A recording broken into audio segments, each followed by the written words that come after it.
Hey everyone, it's Nicole with Patterns for Pirates. Just wanted to take a couple of minutes and talk about clear elastic. We're working on the turtleneck dress and on the crew neck and tank options. The neckline and armhole are both finished by using clear elastic, serged to the wrong side, then flipped and top stitched. But I wanted to show you a little bit about the properties of the clear elastic, making sure that you take the time to really exercise it before stitching it on. What happens if you stretch the elastic too much when sewing it, or when you leave it too loose against the fabric, because that can affect the overall finished look of your neckline. In testing, we had some concerns or issues with either the neckline gathering a little bit too much or the elastic being too short or too long. And of course, it's kind of hard to describe, so I thought it'd be easier just to kind of go over it really quickly in a video. I am using, for the purposes of the tutorial as well as in this video, the Dritz lightweight clear elastic. It's 3/8 inches and it comes on a little plastic thing like this. A few other people found some on Amazon. The brand is SEI and it is called Lastin clear elastic for lingerie. That is perfectly fine. We found that it's a little bit thinner than the Dritz brand, so that may be a little bit easier to handle or use. I actually have some on order, but didn't get it in time for this video, so I can touch back on that as soon as I do get that. This right here is a 3/8 inch cotton swimmer elastic. This is what we would typically recommend for all of our swimwear patterns. And in the tutorial for this particular top and dress, we mentioned 3/8 inch clear elastic. We tried it with cotton swim or regular knit elastic and it's just a little bit too bulky. So clear elastic is definitely the way to go on those. So in this tutorial, we mentioned to keep the elastic taut against the fabric when you're sewing or serging it to the neckline and armhole or arm side. So what we're going to do is take your clear elastic and it gets placed on the wrong side of the fabric and then it gets stitched directly to that. We mentioned to keep it taut. If you were to pull the elastic a little too much, then you are going to get this gathering effect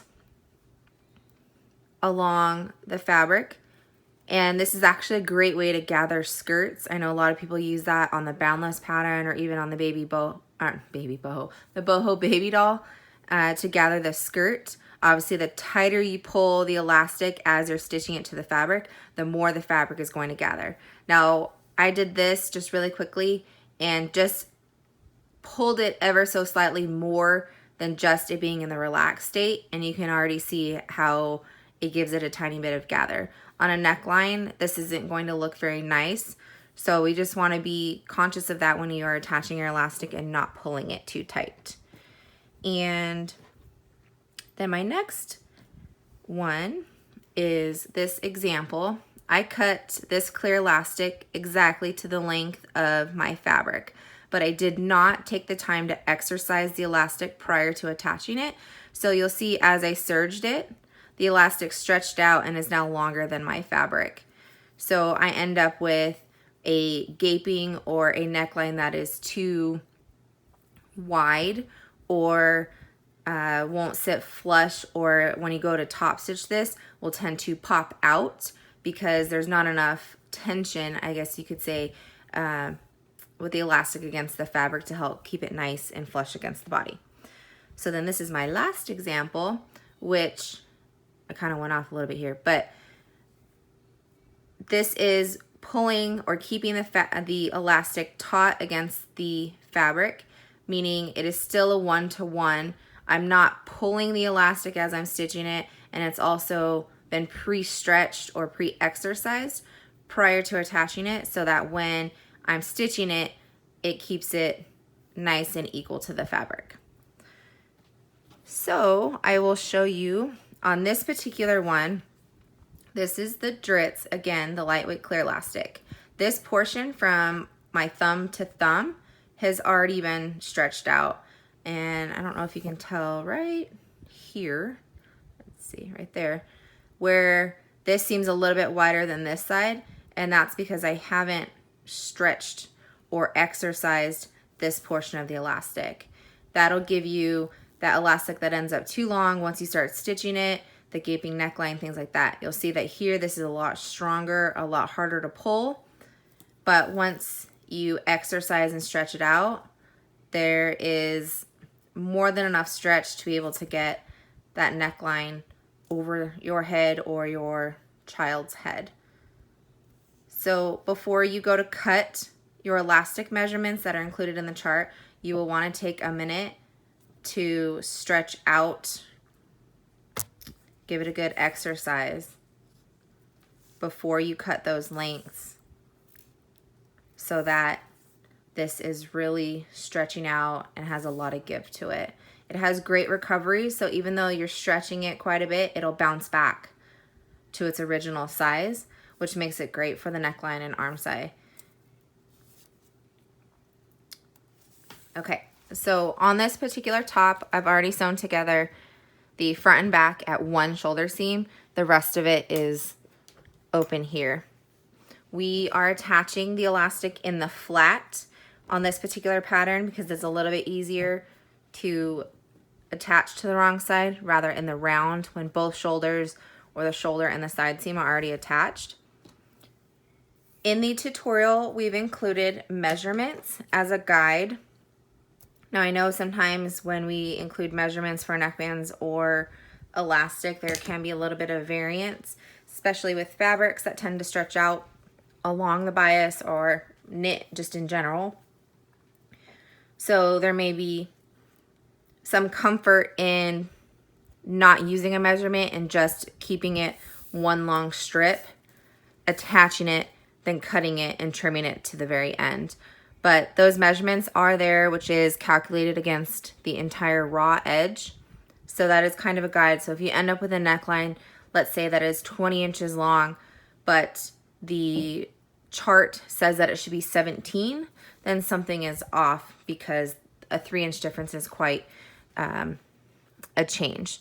And also keep in mind when you're measuring your neckline, you're not taking it, stretching it out this way, because what you end up doing is you're actually stretching out those curves and altering what the actual neckline is. You just want to make sure that it's flat and not pulled or stretched.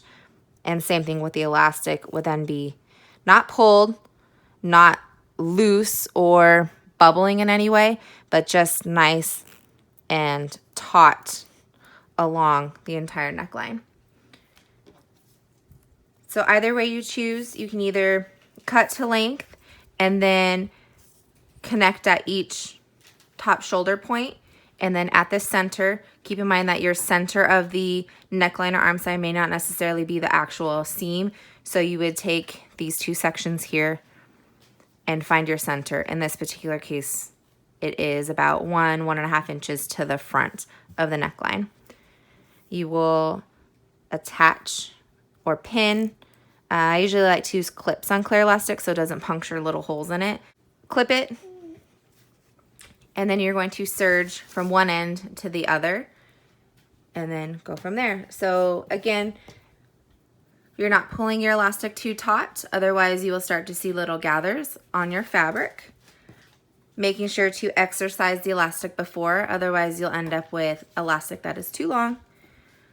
And then as your last example again, keeping it 1-to-1 with just ever so slightly, making sure that the elastic is taut against. So I've taken my clear elastic and I've serged it to my neckline. You can see here that it's nice and flush. The other side is not gathered or pulling. This, obviously the elastic was overly stretched, and then this would be stretched out much more here. But it is nice and smooth along the entire neckline. I've also sewn my other shoulder seam here. And then we're going to press our seam allowance to the back. And I usually just clip it there. But we are going to fold the neckline. This is the same steps for the tank option, but I'm just showing the neckline here. And we are going to fold the elastic to the wrong side of the fabric. Now when you do that, you want to make sure that you are keeping this fabric on the top layer. You want to keep it flush and pulled taut against this elastic that's on the bottom side. You don't want to roll it too far forward, otherwise the elastic will start to fold in on itself and you'll obviously see your stitches, but then you also don't want to leave folded over to where there's too much excess fabric between what would be your elastic here and then fabric up here, because then you'll get kind of a wrinkling, gathering pleating effect. So we don't want that at all either. Again, so what I like to do is just kind of grab the elastic, make sure you're pulling it taut, and then fold the fabric down on itself. You can pin it, clip it as you go around. A lot of times I just do it as I'm stitching, just because I find that it's easier to manipulate with my hands rather than relying on the clips and everything like that. You can use your cover stitch, a twin needle, or even just a basic sewing machine, your favorite stretch stitch. I wouldn't really recommend a triple stitch, something just like a narrow zigzag, or even like the decorative stitches. There's like a honeycomb and a couple other ones I know some people like to use, but as long as it is a stretch stitch and still allows for this neckline to stretch nicely over your head, then any one of those is fine. This is my other seam. Again, making sure your seam allowance is pressed to the back before you fold it over. And I would normally, let's see, start in the back, but you can start at the shoulder seam or wherever you are. So when you're stitching, again, same thing. You want to be stitching on this inner side of your elastic, not closest to the fold side. Otherwise, what'll happen is this neckline will tend to roll or flop forward. You want to make sure that you are catching just the very edge of the elastic. I top stitch on the top side of my fabric. For somebody that's a beginner or that's just not familiar with sewing with elastic, it may be easier to top stitch from the underside.